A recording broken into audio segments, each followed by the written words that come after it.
Hello friends, good evening.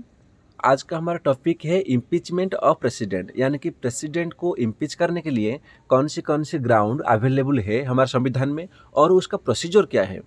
तो देखिए, चलो शुरू करते हैं। Constitutional position of president. तो देखिए, the president can be removed from office through an impeachment process for violation of constitution. तो ये ध्यान दीजिए कि प्रेसिडेंट को इम्पीचमेंट करने के लिए ओनली एक ही ग्राउंड दिया गया है, वो है violation of constitution. However the phrase violation of the constitution is not defined in the constitution. तो ये जो वायोलेशन ऑफ द कॉन्स्टिट्यूशन, ऐसा पर्टिकुलरली कॉन्स्टिट्यूशन में कुछ डिफाइंड नहीं किया गया है। लेकिन अगर प्रेसिडेंट का कोई भी ऐसा फंक्शन हो, कोई भी उनका ऐसा ड्यूटी हो जिससे लगेगा कि ये संविधान को वायोलेट करता है, तो उसको माना जाएगा violation of the constitution. Article 61 of the Constitution of India prescribes the procedure for impeachment of the president। यानी कि आर्टिकल 61 बोलता है हमारा प्रेसिडेंट का जो इम्पीचमेंट होगा उसका प्रोसीजर के बारे में। तो चलो जानते हैं impeachment process in India. The charges of impeachment can be brought by either house of parliament.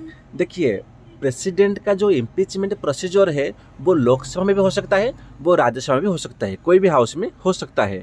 These charges must be signed by 1/4 of the members of the house. यानी कि जिस हाउस में पहले इनका जो इम्पीचमेंट शुरू करना है, अगर मैं सिंपल लैंग्वेज में कहूँ, सपोज लोकसभा में इनकी इम्पीचमेंट को भी शुरू करना है, तो सबसे पहले क्या होगा, 1/4 मेंबर, टोटल हाउस में जितना मेंबर होंगे, जैसे कि लोकसभा में अभी 543 मेंबर है, तो उसका 1/4 मेंबर अगर साइन करके स्पीकर को देंगे तो उनका जो इम्पीचमेंट प्रोसेस वो शुरू होगा। उसके बाद में the president must be given 14 days notice. यानी कि प्रेसिडेंट को 14 डेज का एक नोटिस दिया जाएगा। कब दिया जाएगा? 1/4 मेंबर साइन करने के बाद में। तो जैसे ही 14 डेज का नोटिस खत्म हो जाएगा, यानी कि 14 डेज कंप्लीट हो जाएगा, after the impeachment resolution is passed by A 2/3 majority of the total membership of that house. यानी कि जिस हाउस से ये 1/4 मेंबर साइन करके दिए थे, उस हाउस में अभी इम्पीचमेंट प्रोसेस शुरू हो जाएगा। तो अब जो वोटिंग होगा उसमें 2/3 हमारा 2/3 मेजोरिटी साइन करके देना पड़ेगा। ये होता है प्रेजेंट एंड वोटिंग। यानी कि अगर मान लो हमारा लोकसभा में स्ट्रेंथ है 543, लेकिन जिस दिन वोटिंग होगा उस दिन हमारा स्ट्रेंथ है 300, तो 300 में से 2/3 मेजोरिटी यानी कि 200 लोग अगर साइन करके देते हैं, वोटिंग करते हैं, तो लोकसभा में उनका जो इम्पीचमेंट रेजोल्यूशन है वो साइन हो जाएगा और वो बिल जाएगा दोबारा हमारा नेक्स्ट हाउस को, यानी कि राज्यसभा को। Then at such an investigation the president has the right to appear and be represented। तो प्रेसिडेंट का पास में राइट है कि इन्वेस्टिगेट के दौरान वो आपको अपने आप को गिल्टी नहीं है करके ऐसा वो साबित कर सकते हैं। तो उनके पास में पूरे राइट है, वो खुद के सपोर्ट में डिफेंड कर सकते हैं। तो जैसे कि ये दूसरा हाउस में आया था, यानी कि राज्यसभा में आया था, if the other house also uphold the charges and passes the impeachment resolution by a 2/3 vote of the total membership, the president is removed from office as of the date resolution is passed। यानी कि जैसे कि दूसरा house में आ गया था ये, तो दूसरा हाउस में भी अगर सेम 2/3 मेजोरिटी में ये साइन होता है। 2/3 क्या होता है? यानी कि प्रेजेंट एंड वोटिंग। तो राज्यसभा में जैसे कि हमारा मेंबर 245 है, लेकिन वहाँ पे अभी जिस दिन वोटिंग होगा वहाँ पे 180 प्रेजेंट थे, तो 180 का 2/3 यानी कि कितना होगा?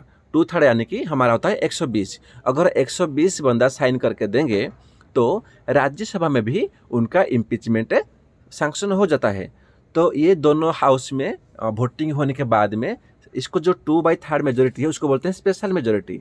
स्पेशल मेजोरिटी से दोनों हाउस से जैसे ही इम्पीचमेंट पास हो जाएगा, उसके बाद में प्रेसिडेंट को इम्पीच किया जा सकता है। तो ये जो प्रोसीजर है उसको कहते हैं क्वासी जुडिशल प्रोसीजर। ध्यान रहे, प्रीलिम्स पॉइंट ऑफ व्यू में बहुत इंपॉर्टेंट है।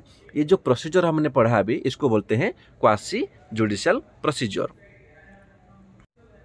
तो चलिए अभी कुछ इंपॉर्टेंट फैक्ट्स देख लेते हैं।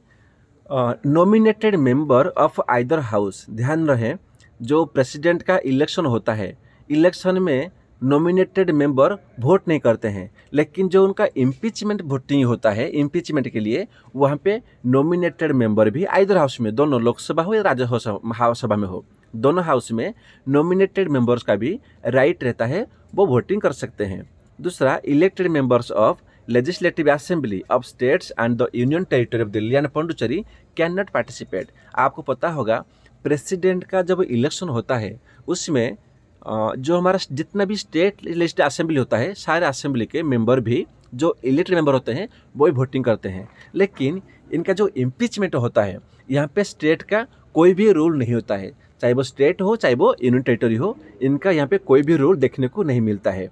तो इम्पीचमेंट में सिर्फ लोकसभा और राज्यसभा ये दोनों हाउस ही वोट करेंगे, लेकिन यहाँ पे नॉमिनेटेड मेंबर भी वोट कर सकते हैं। देखिए, ये मैं जो वीडियो बनाया हूँ ये मैं स्पेशली स्टेट पीसीएस और यूपीएससी का मेन